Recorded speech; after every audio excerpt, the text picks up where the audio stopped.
Hey everyone, it's Foul Play here, and we are running some Bogles in Modern. We're back on Green White for the start of the week here. Looks like we lost the die roll. Opponent, no information. Got no information on them. I think this hand is close with the Lurus. We've got the mana to do Lurus on turn 3 potentially. I think we can risk his hand. Some.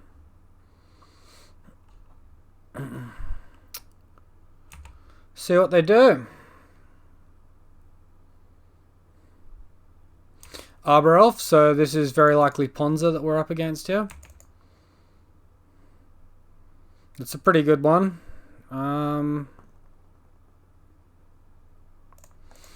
Let's run out our Misty Rainforest and pass the turn.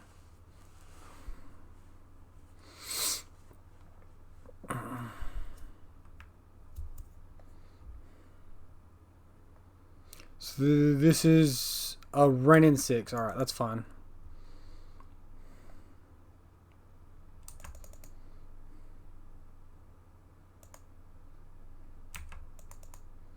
Getting attacked for 1, are we? Our opponent is not interested in attacking us for 1. Just get that forest there. That's fine. Another Daybreak? Alright, well, I'm just going to gamble on Core Spirit Dancer here. I feel like if I wait till turn 3, they're probably just going to play a Blood Moon off the Windswept Teeth they got back. Fetch, Shock, Blood Moon, bam. So this forces them to have Stomp, and if they don't, I can do Spider, Umbra, Rancor, get that toughness up nice and high, keep my creature alive. Hopefully they just have Pillage. That would be the ideal scenario here.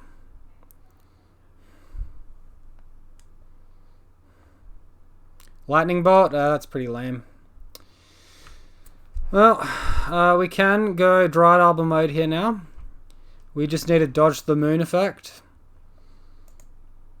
Alright, that's not too bad.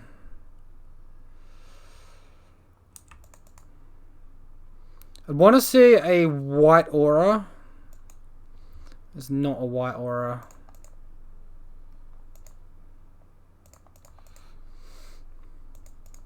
Oh wait, I can just, oh no, I'm 1 land short of going Daybreak. Never mind. So I think I just hold up Path here for like a problem creature. This is an issue though, because like if they have a Bolt effect or a Stomp, then they can just run in 6 my Dried Arbor afterwards, and then I'm in a lot of trouble from that point forward. I might just path my own Dried Arbor to like pseudo ramp myself into Lurus, I suppose. And then get my core back, and then that gives me moon protection too. That seems not too bad.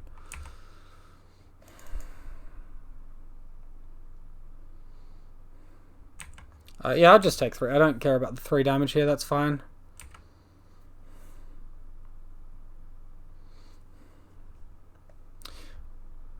What are they doing here? Recycling a land with Ren in 6. Is that all they've got going for them here?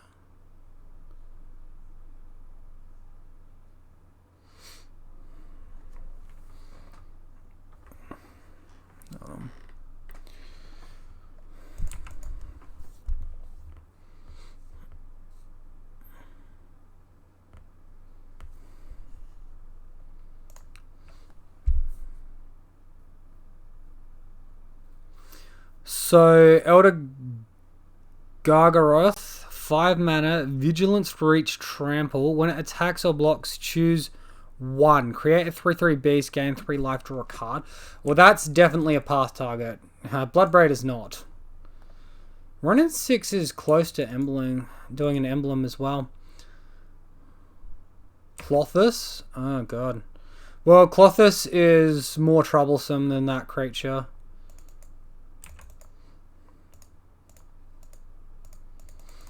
Alright, we might actually just get there because we've got the whole Rancor Daybreak thing happening here.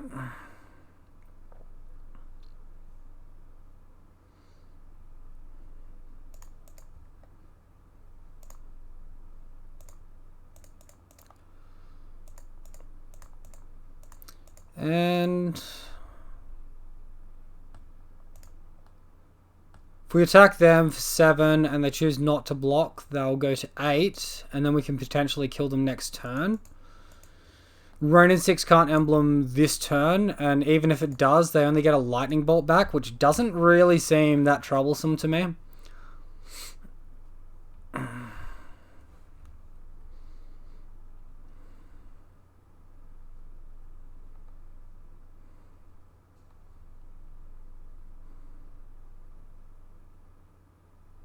I mean, it'd be troubling if they could emblem, like, in this next turn here, because then they could buy back lightning bolt multiple times and shoot out my arbor. But because it's only on 6 and they need 7 to emblem, it's going to be the turn after that again.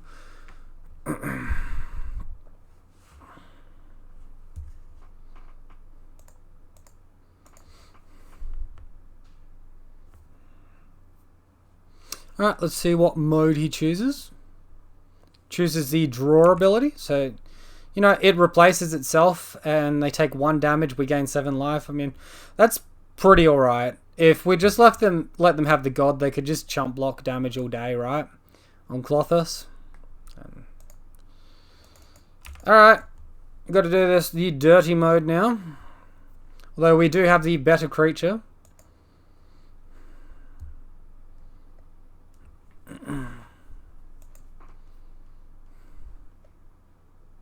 Did they play Windswept Teeth at the start? Why were there no legal targets for Ronin 6 then? Guess they're pretty flooded on mana.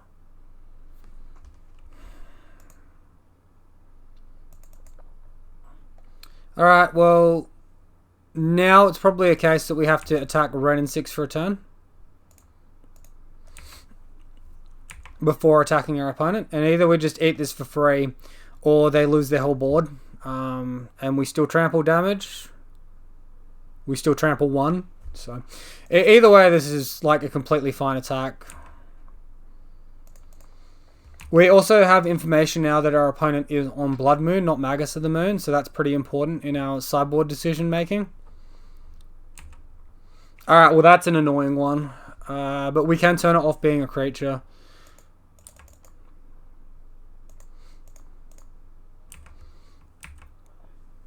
So we'll do first strike damage to all of them, and then this will cease to be a creature.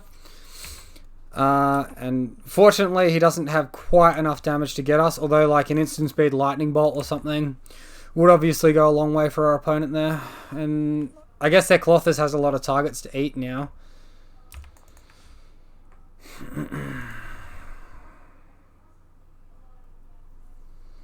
Chandra? Ooh, yikes.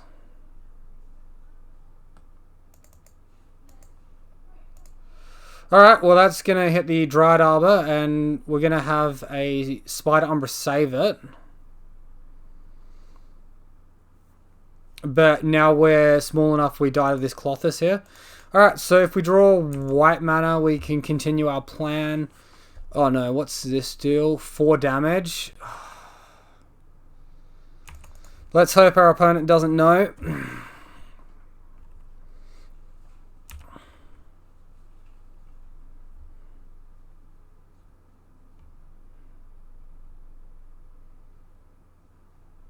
Alright, well they just plus the Chandra, so that seems fine to me. I guess they're going for the emblem, which I suppose is reasonable for them, but why wouldn't they just kill Dryad Arbor when they have the chance? Like, that part is loose, but the emblem's obviously going to be very strong. Maybe they don't realize they can kill Dryad Arbor there, and they just want to race emblem. Alright, well that's a really good turn for my opponent, and we brick again, so that's going to be game 1. I feel like we sort of high rolled that a little bit from where we were, or where we should have been. Alright, so how do we want to tackle this next game? Obviously, Enchantment Hate, Artifact and Enchantment Hate is going to be very good here, the enchantment side. More specifically, Path is going to be pretty good too. We might want to minus some number of Core Spirit Dancers here. I don't know, I really like my whole deck. I don't know what I want to take out.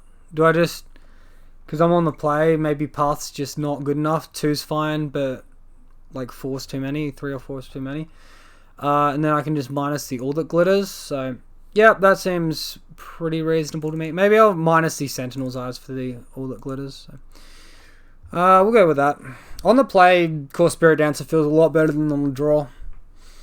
Like, you can do a turn 3 Core Spirit Dancer with fetch lands up and things into this matchup. And it works quite nicely around Pillage and Moon. Requires you to have double fetch in hand and a third land and a 1 mana aura. It's kind of specific, but it can happen.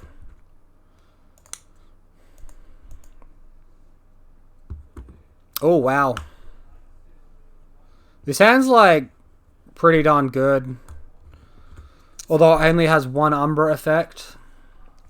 And they're packing a whole bunch of bolts and stomps and pillages. So I think we can throw this. Look for one that's better. The auras were like ridiculous. Alright, well, this hand's like really good. I'm going to keep this. Probably going to bottom the redundant Daybreak here.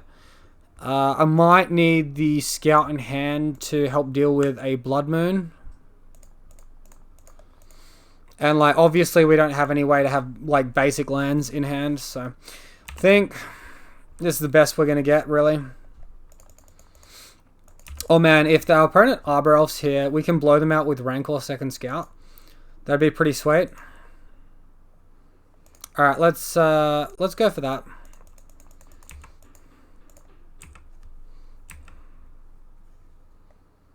Oh yes. Yes, this is so much better for us than what it is for them.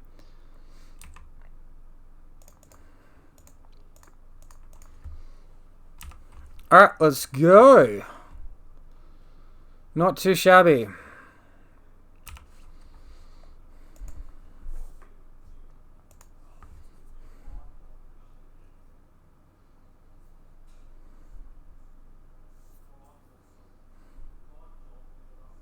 Hopefully we draw land here and we can go Daybreak. Okay, we blank on land.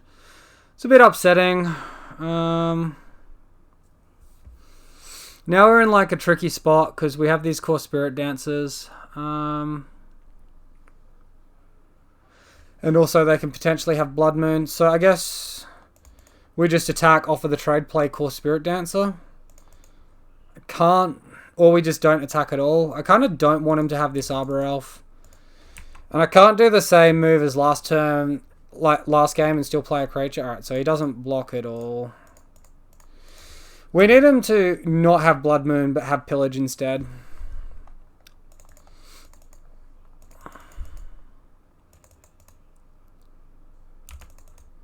Because now they've got access to 5 mana this turn. Or even 6, actually, if they play another land from hand. Chandra, shoot, Core Spirit Dancer, that's not too bad. That gives us another turn. Excellent.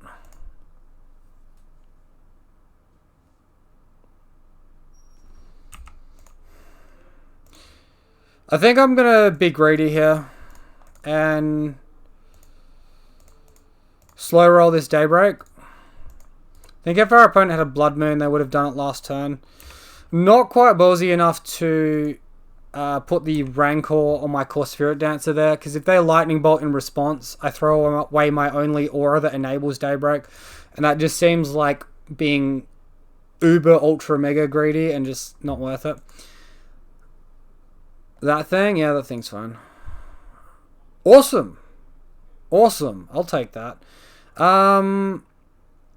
So here we probably... Can I kill them if I attack in the air? What am I getting? I'm getting 4. I'm attacking for 8 in the air. But then if they have Nature's Claim, it would be bad going in on Core Spirit Dancer like that. Because I'll get blown out by Nature's Claim. There's potential I draw a green aura as well. Or I can just suit up this Scout and we only lose effectively 1 point of damage. Oh wow, that's really good. Can we just kill them here? If I do Ethereal Armor, I'll get an extra 3 power, attack for 7. That's the same as Daybreak. Alright, we might as well Daybreak. And we got the Plains for the Ethereal Armor next turn. Alright, this feels real good. Alright, well this game went from going horribly to turning right back in our favour. Not bad. Not bad. Cindervine? Sure, whatever. The card's not going to do anything. Alright, planes.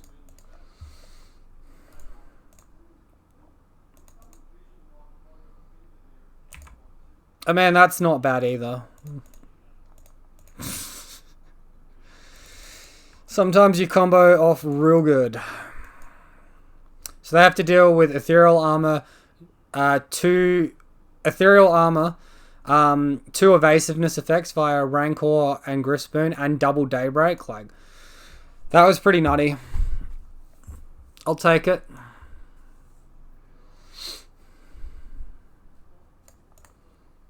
Alright, I might minus that Elder Glitters for the Sentinel's Eyes here.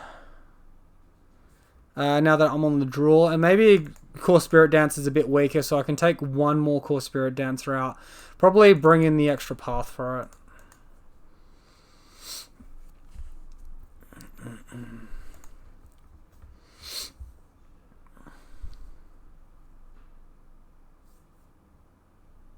Wonder if Old Mate's still up there. Yeah.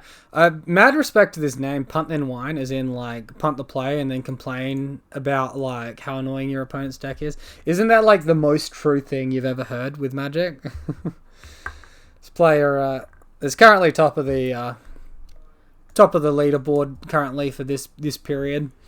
It's got a pretty sweet name. Tunneling Cat's up there on 2. To be honest, I'm not seeing a whole bunch of other names that I recognize. And it's just people on 1. I guess people are still adjusting to the new metagame as well, right? Since all the new cards from the new set came out, there's some pretty wacky stuff going on. There's like a lands deck that plays no land and Goblin Shard Belcher. And like, because it recognizes the creature side of these Return to Zendikar lands first. Alright, I'm just going to keep this. This is, you know, going to have to do.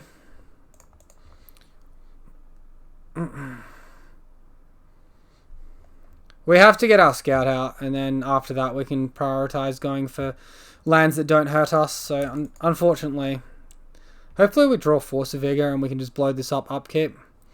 We draw Bogle. Well, that's not what we want to see. Yeah, so it just like uses Simian Spirit Guide as a land source, and then it plays all these lands that come into play tapped, and then eventually turn 3 Simian Spirit Guide into Goblin Shard Belcher, and then the turn after it just looks familiar.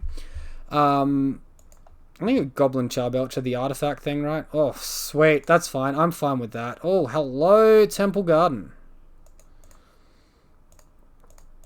Alright, if they did pillage that turn, they probably don't have anger, but I think it's just safer to do the Hyena Umbra here, just in case they have the anger of the gods. And yeah, like, it just mills their whole deck and then kills you. Pretty wild. I was playing against it. I was doing some playtesting with the blue-white Bogles and playing some games up against it. And yeah, it's sort of interesting, you know. Not sure how good it is, but yeah. Awesome. Awesome, awesome, awesome. I'll take that one. That's a really good one. So here we want to attack for 4. They probably chump block with an elemental. Second main we can Slippery Bogle. And then during their turn we can blow up Utopia Sprawl or attack like a Blood Moon. So we pitch the Dried Arbor to do that. I think we probably do want to do it. Because Blood Moon, we still have like a second hexproof creature with an ethereal armor. I think this is good enough value.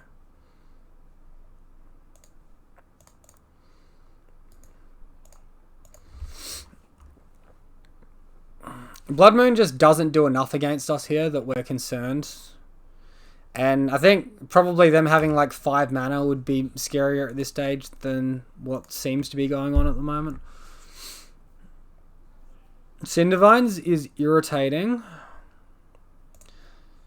Another Scout is irritating as well. So take a damage there. Then obviously we attack for a bunch. It's very annoying that they did that because I was probably going to suit up the Bogle and start attacking with 2 creatures there instead. Oh, they're down to 0 cards in hand. Okay, we're in fine shape here. This costs 1 mana to activate. Destroy an artifact or enchantment, deals 2 damage to us. We've done 3 damage to us and killed an enchantment for 3 mana total. It's a very powerful card. Very annoying card. It just sits on the battlefield, like, ticking damage on you as well.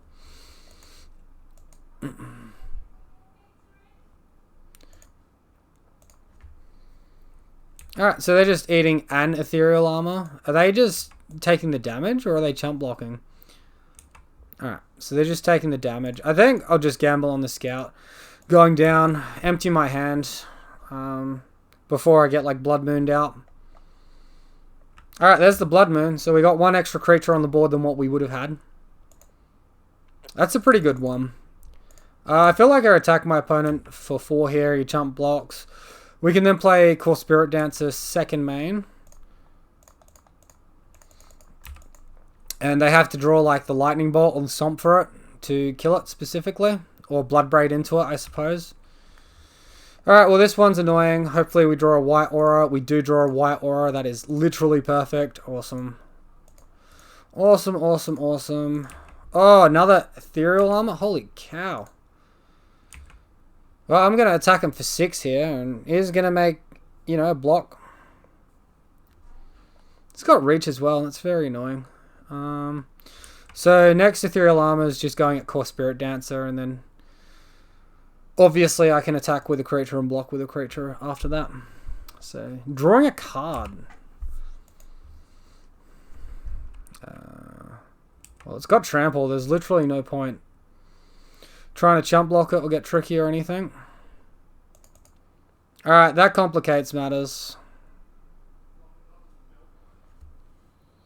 And a Bone Crusher on the core. Yikes. Alright, we're in chump block mode now. Unless if we attack with everything,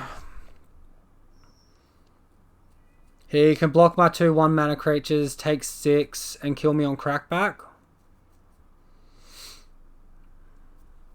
If I attack with just a scout, he can either take it, attack on crackback, and put me to 1, and then I'm dead to like a lightning bolt as well.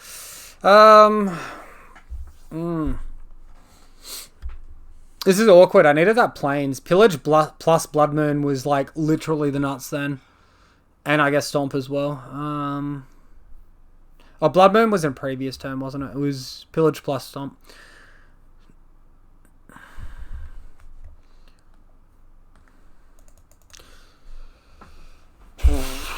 What are our outs here? Draw basic plains. That's not very good.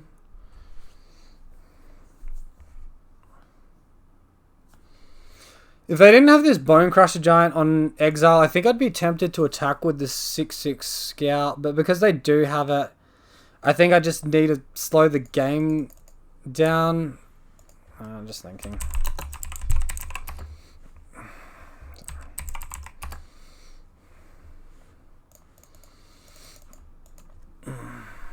Seasoned Pyromancer is like really good for them as well. Wow, their top deck's insane here. Guess ours were good too. It's just Moon into that. Maybe if we saved our Force of Vigor, we would have been better off. Maybe I'll use that a bit preemptively.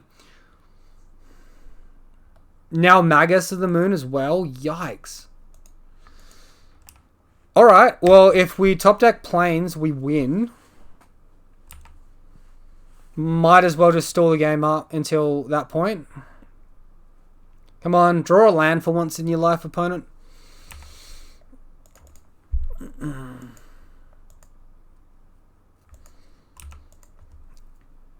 That's not bad either. Still in obviously no position to attack.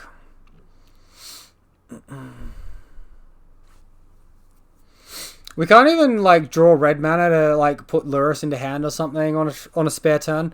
We've just had, you know, total of 4 mana all the time.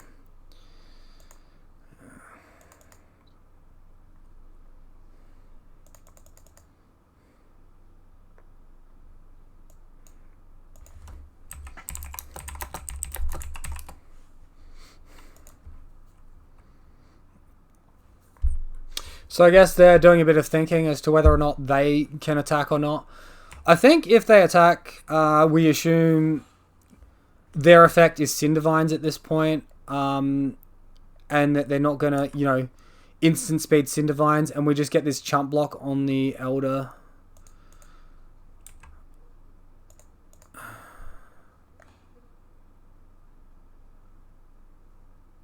So then we have to chump block Bone Crusher, and then we can potentially take 6. They probably just have the Lightning Bolt. This is lethal on Crackback if we hit 6. Alright, let's go for this. If they have literally nothing, we can kill them on Crackback.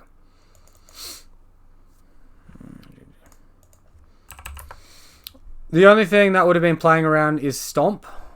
Yeah, so it was Lightning Bolt, so it didn't matter. We'll give him the old Revealio. Yeah. That was close. That was real close. Yeah, like, opponent hit critical time on that Blood Moon and on that Pillage, I think. Otherwise, we would have just got them. Very close to going the other way. I think in the context of this game, the only major misplay, was using the Force of Vigor on that Pillage. If I saved it for the Blood Moon, I would have just been in a much better scenario. So, I guess, obviously, top deck the Blood Moon much later in the game, but maybe I count my opponent's cards in hand.